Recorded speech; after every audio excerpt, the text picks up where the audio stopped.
Money is his own university. La vie est un choix. Quel est votre choix? La pauvreté ou la richesse? Ici, le choix est vite fait et connu.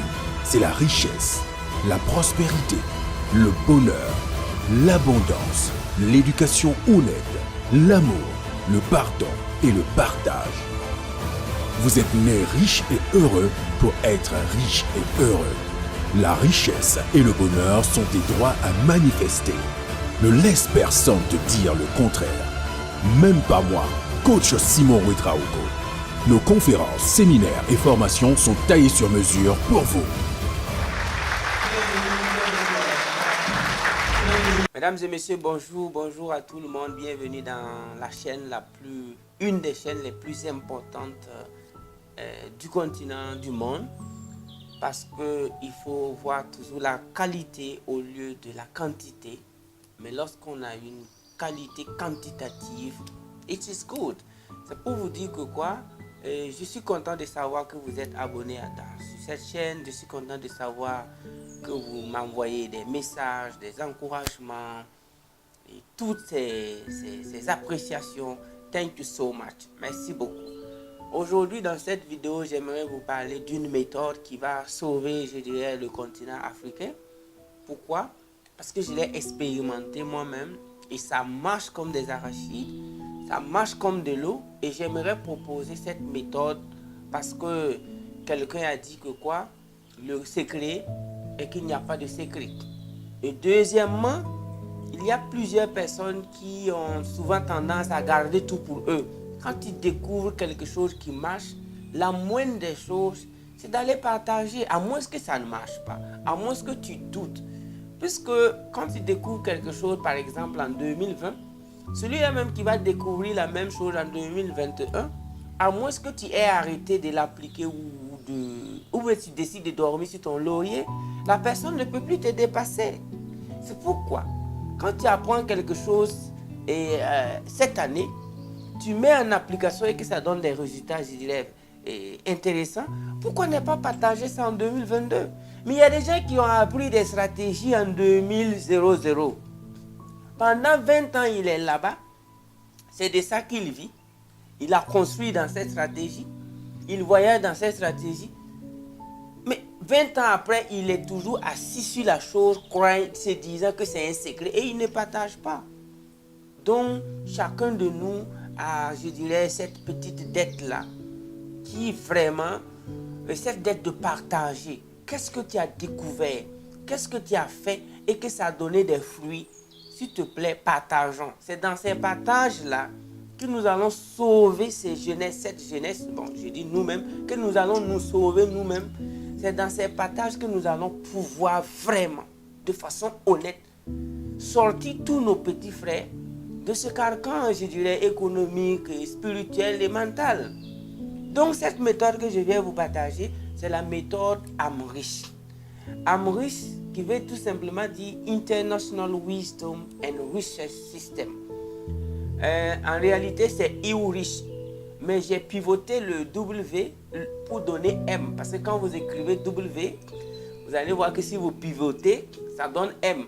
Donc, pour que ça sonne, moi j'ai dit AMRICH, International Wisdom and Research System. Ça, c'est un système éducatif que j'ai inventé, j'ai bricolé, j'ai fabriqué. Et par la suite, je me suis dit, waouh, ça marche tellement. Puisque j'ai fabriqué AMRICH de par mon expérience de tireur de coups, de par mon expérience de quelqu'un qui ne croyait pas fermement à ce qu'il apprenait à l'école parce que ceux qui ont cru sont devenus des spécialistes en concours.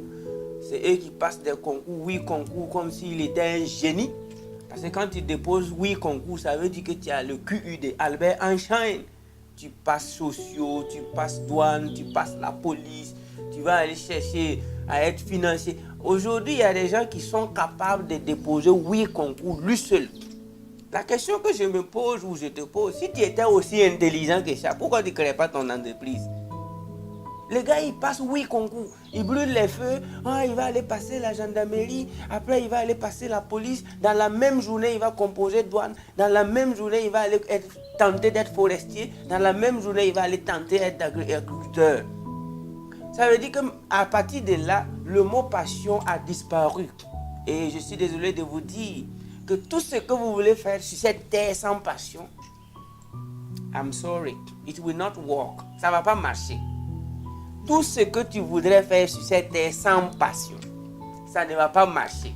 Parce qu'à un certain moment, tu vas vivre le stress. Mais combien d'Africains travaillent sous l'ombre de la passion? How many people are working with passion? Si on se pose cette question, ce n'est pas sur le continent africain seulement. Parce qu'à un certain moment, on va te mentir. Que c'est pour des raisons, je dirais, qu'on n'a pas le choix.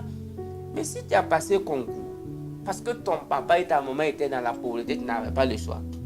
Tu as pris premier salaire, deuxième salaire. Tu as été un bon enfant. Tu as pu construire une maison pour papa et maman. Pourquoi tu restes toujours là-bas? Puisque tu sais que c'était pas une passion qui t'a amené. Donc, ton premier salaire, deuxième salaire, tu utilises ça pour... Il y a beaucoup de gens qui viennent se justifier chez moi que lui, il était obligé de passer des concours pour subvenir à ses besoins. J'ai dit, c'est bon, mais aujourd'hui, là-haut, tu as subvenu, oui ou non? Pourquoi tu ne changes pas d'activité?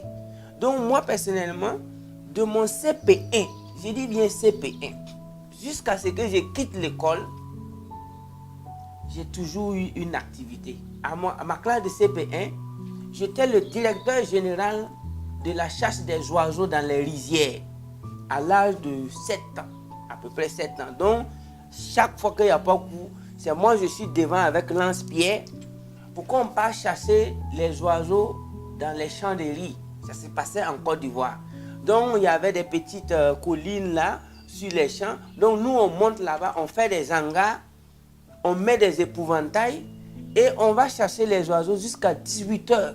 Surtout quand c'est samedi, dimanche, on part à 6h. À 6h00, on est au champ. Alors que les champs, généralement, c'est à 3, 4, 5 km. Mais à 6h00, nous, on est au champ. On a fait ça jusqu'à CP1, CP2, les rats, les agoutis qui viennent bouffer les riz. Nous, on doit se lever. Les parents n'ont pas ce temps. Les écureuils qui venaient bouffer le cacao, c'est nous, on devait s'assurer de la sécurité des cacaoyers. Donc, tout ça là, c'était une école parallèle pour moi. Et une fois que je viens au Burkina, je fais 2 années blanches, je deviens berger pendant 2 ans. Et pendant ces 2 ans, c'est des années blanches. Je suis encore en brousse avec mes animaux, où j'ai beaucoup appris avec la nature. C'était vraiment mon plus grand contact avec la nature, c'est quand j'ai été berger. Les bœufs, les noms des bœufs, donc tout ça. Et par la suite, je me suis dit, je reviens à l'école pour voir qu'est-ce qui se passe. Et quand je suis revenu à l'école, bon, on était obligé même de supporter beaucoup de choses parce que étant enfant, même en classe de 6e, je ne m'entendais pas trop avec mes enseignants de SVT parce que quand j'étais en Côte d'Ivoire, les lichens et les fougères, là, ce sont des herbes sans fleurs, des plantes sans fleurs qui attaquaient. Et nous, on passait notre temps à couper les fougères. Et donc, à ma classe de 6e, on devait faire des plantes et tout, 5e, là. Et quand la maîtresse parlait de ça, moi, je trouvais que, on dirait que la dame là n'a jamais été dans un champ de riz. Moi, comme ça, je dirais petit baoulé raté, qui connaît comment se passent les plantes, les champignons. Nous, on prenait les champignons, les mollusques, on ramassait les escargots, on vendait avec les bêtés, les baoulés. Et maintenant, je viens m'asseoir dans une salle de classe, on veut me parler de vers de terre que nous, on prenait pour aller pêcher les poissons là. Poissons là. Nous, on partait pêcher avec la main dans les bas-fonds. Et j'ai la chance de me retrouver après toutes ces années dans une classe où on doit parler de vers de terre. Des animaux vertébrés, les animaux invertébrés. Selon vous, un enfant comme ça, comment il se sent en classe? Il se sent en prison parce que l'enseignant même n'a jamais vu vers de terre. Il se sent en prison parce que l'enseignant n'a jamais cultivé riz. J'ai dû supporter ça. 6e, 5e, 4e, on devait faire des roches. On devait étudier des volcans. C'est vrai que je n'ai pas vu volcan, mais au moins les roches là, nous on ramassait ça pour vendre. Le quartz, on ramassait le quartz. Donc, imaginez-vous un enfant qui doit supporter tout ça là, parce qu'il veut devenir quelqu'un dans la vie, parce qu'il faut aller jusqu'au bac. On avance, on dit troisième, on parle maintenant, on veut étudier le corps humain, les animaux. Chaque année, quand je vais au village là-haut, nos parents, on égorge les animaux. C'est moi encore, j'étais le directeur. Et quand on égorge mouton, c'est nous, on prend mouton là, on va aller déciqueter, enlever tout. Intestin, grêle, tout. Donc, quand on parle les bœufs, ça c'était les grands frères. Nous, on attrape et puis on enlève la peau. Donc, moi, j'ai tout vu. C'est-à-dire les foies, pancréas. J'ai vu ça et on a préparé les intestins là, manger. Imaginez-vous un enfant qui a fait ça. Et l'enseignant vient, il met au tableau qu'on va étudier l'estomac ou quoi de la vache ou Comment cet enfant se sent? Il se sent d'abord bien parce que, mais quand l'enseignant parle là, disant que lui là, il n'a jamais égorgé poulet. Parce que nous, on a les panses du poulet, on parle de l'œsophage du poulet. Tout ça là, nous, on tue poulet, on nous donne, nous, on enlève là, on déplume ça, vite, on donne. J'ai toujours vécu dans des trucs comme ça. Donc, comment voulez-vous que je juge le système qui n'a rien à voir avec la pratique? Donc, après, on part en terminale, on nous parle de la végétation du Burkina, alors que nous, on cherchait des lièvres. Moi, j'avais un chien de chasse qui s'appelait Fapam. C'est-à-dire, le chien Fapam, en moré, ça veut dire que tout le monde gagne. Mon chien s'appelait que tout le monde gagne. Donc, quand je prends ce chien, je vais en brousse, je chasse des rats, des lièvres et souvent des biches. On est souvent nombreux, on chasse et on attrape, on revient. Donc, moi, je maîtrisais déjà la végétation.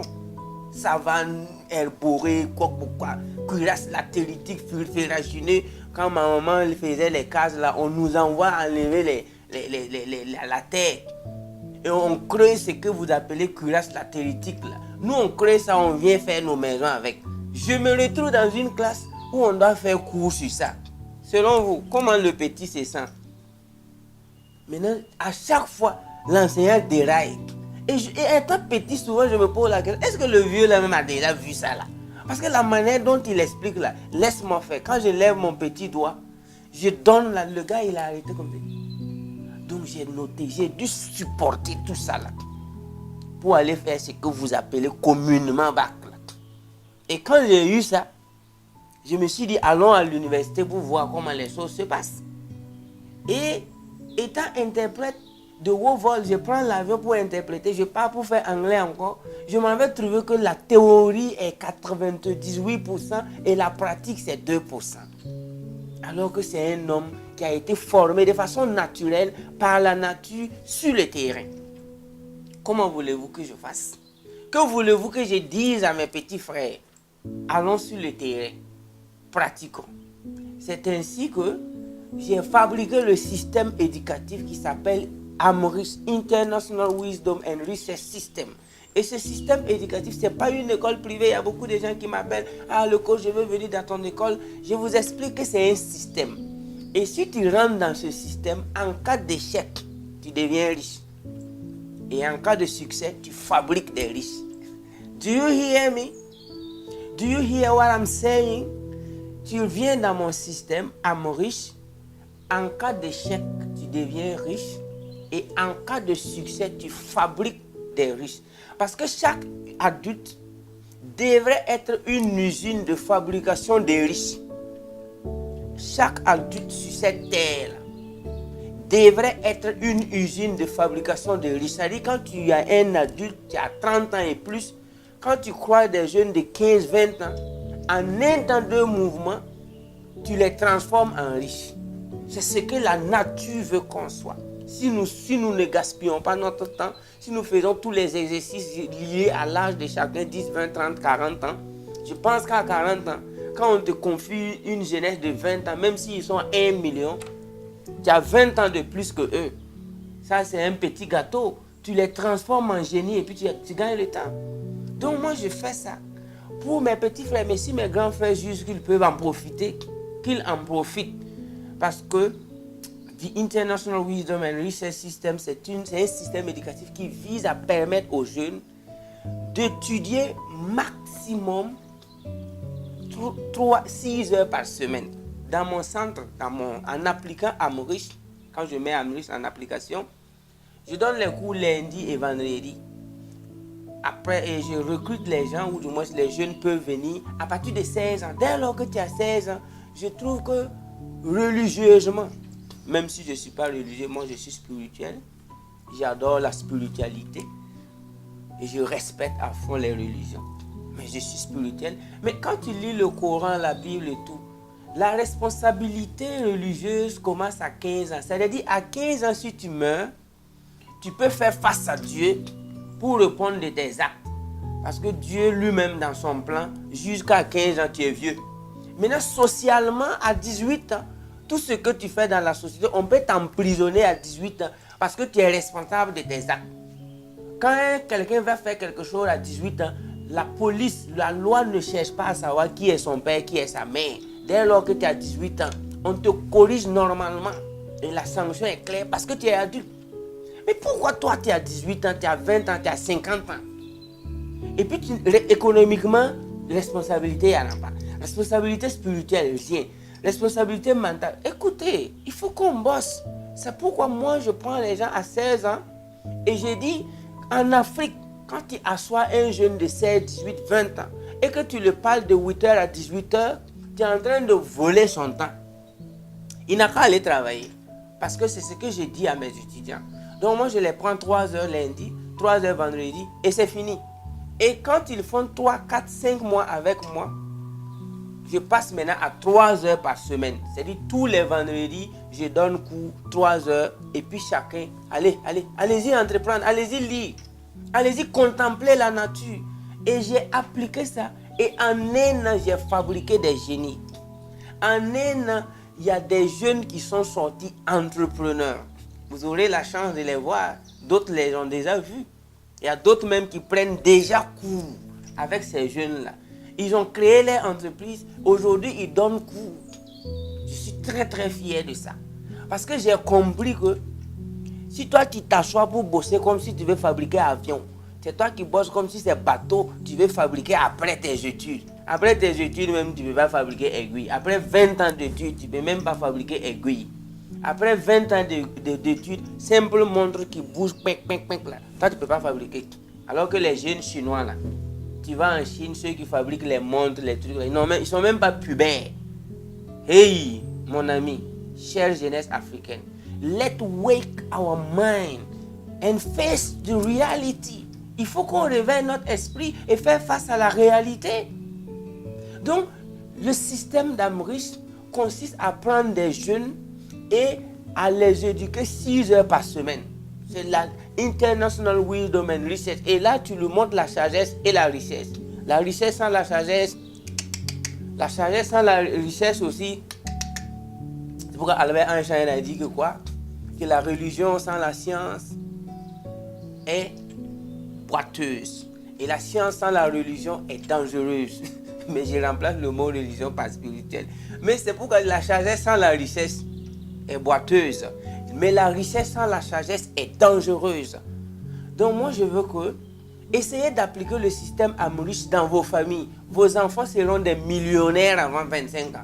En tout cas, dans mon centre, dans mon école, j'ai des jeunes de 25 ans qui ont commencé à payer des voitures. Alors que moi j'ai payé ma voiture. Je ne vais pas vous dire à quel âge, ça me fait un peu honte quoi. Donc, j'ai des jeunes de 18 ans qui ont loué des bâtiments de 150 000 francs le mois. J'ai des jeunes de 22 ans qui emploient déjà des gens. Et je l'ai appliqué il y a 1 an, 6 mois. 1 an, 6 mois. Les plus vieux de mon centre ont 1 an, 6 mois. Les plus jeunes ont 3 mois. Vous voyez un peu? Ça marche.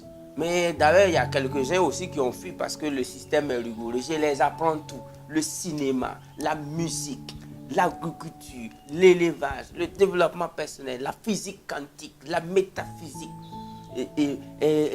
je dirais encore quelle matière, le cinéma, j'ai déjà dit le cinéma, la cuisine, l'art culinaire, c'est-à-dire toutes les matières praticables, la programmation.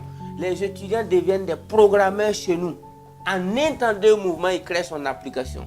Ça s'appelle the International Wisdom and Research System for Young Africans. Et ça, c'est taillé sur mesure pour la jeunesse africaine parce que nos parents ont perdu plus que le temps. Et nous, on ne doit plus perdre le temps. I really, really love you. Africa is the future. Thank you so much.